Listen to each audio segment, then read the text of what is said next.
Farm laws पर हमने देखा है कि पैंडेमिक के दौरान ऑर्डिनेंस लाए गए और उसके बाद बिल पारित किए। पैंडेमिक के दौरान ऑर्डिनेंस लाने पर सवालिया निशान ऑपोजिशन ने उठाया था और उसके बाद जब बिल संसद में पारित हुए तो लोकसभा में तो आपकी बहुमत है, लेकिन राज्यसभा में जिस तरह से ये पारित हुए उस पर भी सवालिया निशान गया। इसका क्या जवाब? ऐसे कोविड पैंडेमिक तो लगभग 1 वर्ष से है, तो क्या कोई बिल संसद में पास नहीं होना चाहिए? क्या गवर्नमेंट को ऑर्डिनेंस नहीं लाना चाहिए? लेकिन सलाह मशवरा और दूसरी चीज, गवर्नमेंट की नीयत पर, तो प्राइम मिनिस्टर की नीयत पर सवालिया निशान लगाए जाने का क्या औचित्य है? संसद में बहस हुई है और सामान्यतः अधिकांश बिल ऐसे होते हैं कि उन बिलों पर आम सहमति नहीं होती है, डिफरेंस ऑफ ओपिनियन कुछ लोगों की रहती ही रहती है। और मैं तो कम से कम कह सकता हूं, मैं किसान हूं, एग्रीकल्चर के बारे में थोड़ी बहुत मेरी भी जानकारी है। जो यह बिल आया है ये और जो यह कानून कृषि संबंधित जो बने हैं वह किसानों के हित में है। किसानों की आमदनी को 2 गुना करने वाले हैं, 2.5 गुना करने वाले हैं, और ऐसे भी हालात पैदा हो सकते हैं कि किसानों की आमदनी को 3 गुना भी करेंगे। और मेरा ये कहना है कि यदि कृषि संबंधित इन कानूनों को लेकर किसी को कोई आपत्ति है तो क्लॉज वाइज वह डिस्कशन करे। मैंने अपने किसान भाइयों से भी कहा था, अच्छा होगा कि आप कुछ एग्रीकल्चर से संबंधित जो एक्सपर्ट्स हैं उन एक्सपर्ट्स को भी लेकर आइए और गवर्नमेंट के साथ क्लास बाई क्लास चर्चा करिए।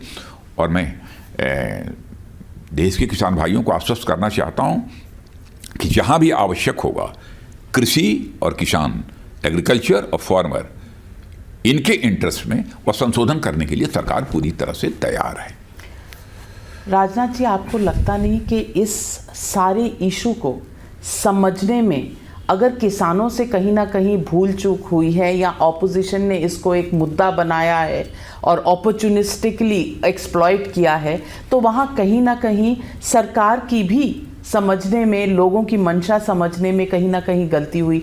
एक तरफ आपने ऑर्डिनेंस लाया, उसको पारित किया और पहले कहा कि आप बिल्कुल रिपील नहीं करेंगे इन लॉज को, और आप अपनी बात पर दृढ़ रहे, जिसको काफ़ी इकोनॉमिस्ट, एग्रीकल्चर एक्सपर्ट्स ने सपोर्ट भी किया और कहा ये अच्छे लॉज हैं और इन्हें आगे पारित होना चाहिए और इम्प्लीमेंट होना चाहिए। अब सरकार ने बिल्कुल यू टर्न लिया है और कह रहे हैं कि 18 महीने तक हम इसे ठंडे बक्से में डाल देंगे। पहली चीज, 10 राउंड, संभवतः 10 राउंड बाद किसानों के साथ हुई है, किसान नेताओं के साथ। मैं समझता हूं कि मुझे याद नहीं है कि गवर्नमेंट ने कहा होगा नहीं बिल्कुल रिपील नहीं करेंगे, ऐसा इस तरीके से कोई कहा हो, कुछ ऐसा नहीं।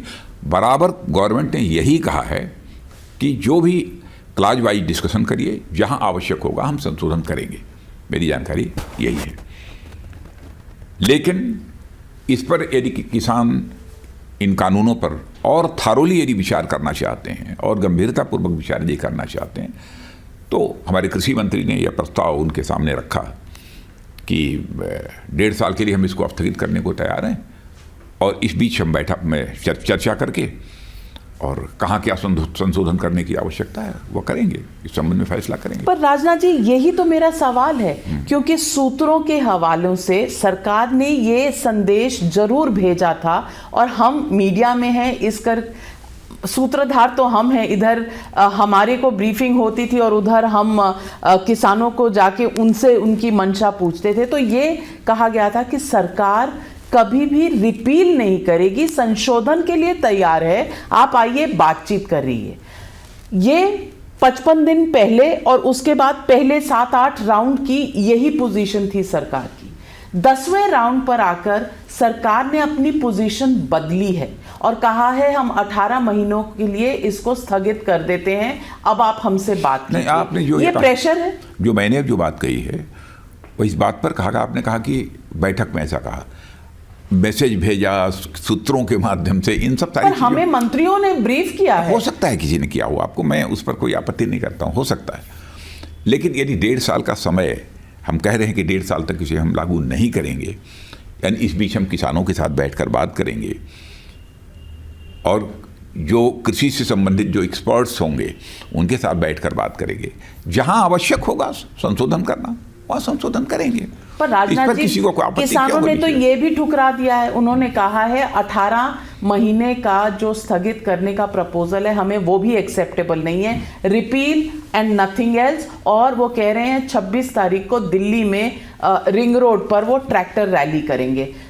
तो ये तो माई वे और हाईवे हो गया, ये तो एनार्किज्म हो गया, क्योंकि जो लॉज पार्लियामेंट में पारित होते हैं अगर वही इम्प्लीमेंट नहीं होंगे और किसान अपनी बात पर अड़े रहेंगे तो बीच का रास्ता कहाँ से निकले? देखिए, बहुत सारे ऐसे भी किसान संगठन हैं जो कि इन कानूनों का समर्थन भी कर रहे हैं। एक तरफा बिल्कुल नहीं कह सकते कि सभी लोगों के द्वारा इसका विरोध हो रहा है। बहुत सारे संगठन, कृषि मंत्री जी ने मुझे स्वयं ही बतलाया, उनसे मिलकर इसका समर्थन भी किया है। तो एक ऐसा कानून है जिस पर कि मैं समझता हूं कि विस्तृत चर्चा करने की आवश्यकता है। तो ये चर्चा पहले होनी चाहिए। और जहां तक ट्रैक्टर रैली का प्रश्न है, मैं आश्वस्त हूं कि हमारा देश का ये किसान और जो भी आंदोलन से जुड़े हुए हमारे किसान भाई हैं, किसी भी सूरत में भारत के गणतंत्र दिवस को डिस्टर्ब नहीं करेंगे, उसे प्रभावित नहीं होने देंगे। और जिस भी प्रकार की व्यवस्था पुलिस सुनिश्चित करेगी उसके अनुसार अपनी वह रैली निकालेंगे।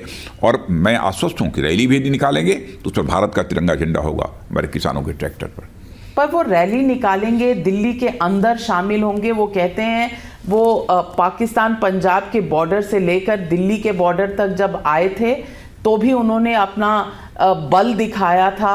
हर 2 स्टेट्स की पुलिस को लांघ कर वो यहाँ तक पहुँचे हैं और 26 जनवरी को वो दिल्ली के अंदर भी आएंगे।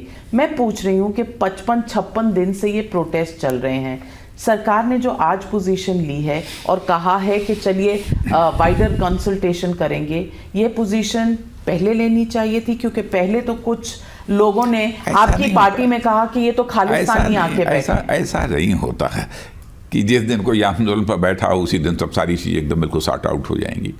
बातचीत का सिलसिला चलता रहता है। वे आउट क्या हो सकता है इसके बारे में भी चर्चा होती है।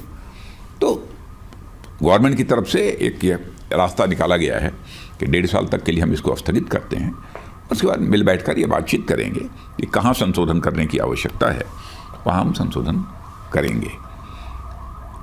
राजनाथ जी, आप इस सारे क्योंकि आप एक किसान नेता हैं, आपने बातचीत भी की है किसानों से, आप समझते हैं कि ये जो रास्ता अपनाया गया ये आइडियल रास्ता था?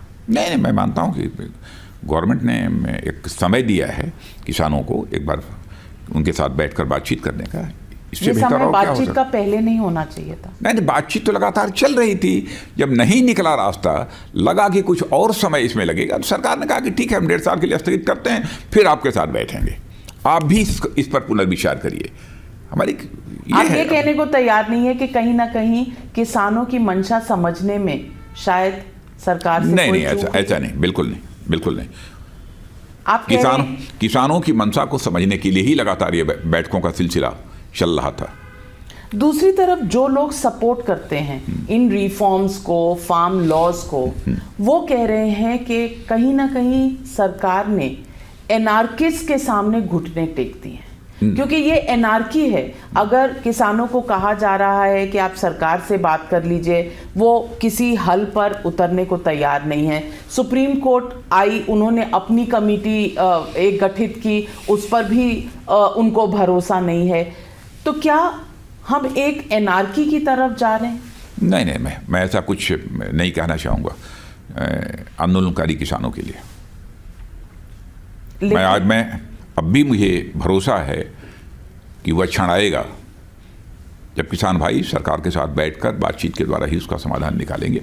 समय लंबा लगेगा, 1 साल का लगेगा तो 1 साल में, 1.5 साल का लगेगा तो 1.5 साल में, लेकिन किसी न किसी नतीजे पर वो पहुँचेंगे, मैं आश्वस्त हूँ। लेकिन जिस तरह से उन्होंने सुप्रीम कोर्ट की भी अवमानना की है, ये क्या सही है? देखिए, ऐसा मत कहिए कि अवमानना की है, क्या किया है। अब उनका है कि ठीक है, अब नहीं जाएंगे, जो कमेटी बनी है उसके समक्ष बात रखने। तो लॉ ऑफ द लैंड क्या है? लॉ ऑफ द लैंड क्या है? अगर सुप्रीम कोर्ट के कहने पर भी कोई नहीं, तो मेरा सुझाव उनको यही होगा, किसान भाइयों को, कि सुप्रीम कोर्ट ने कमेटी बनाई है, उसके समक्ष जाना चाहिए और अपना पक्ष उनके सामने रखना चाहिए। और उस कमेटी की जब रिपोर्ट आती है उसे माने या न माने यह हमारे किसान भाइयों पर निर्भर करता है, उसमें फैसला करें। लेकिन हमारा सुझाव यही है कि सुप्रीम कोर्ट ने जो कमेटी बनाई है उस कमेटी के समक्ष उनको जाना चाहिए और अपने विचार रखने चाहिए। कहीं ना कहीं कम्युनिकेशन में प्रॉब्लम है। नहीं, कम्युनिकेशन तो लगातार हो चुका, 10 राउंड कम्युनिकेशन हुआ है।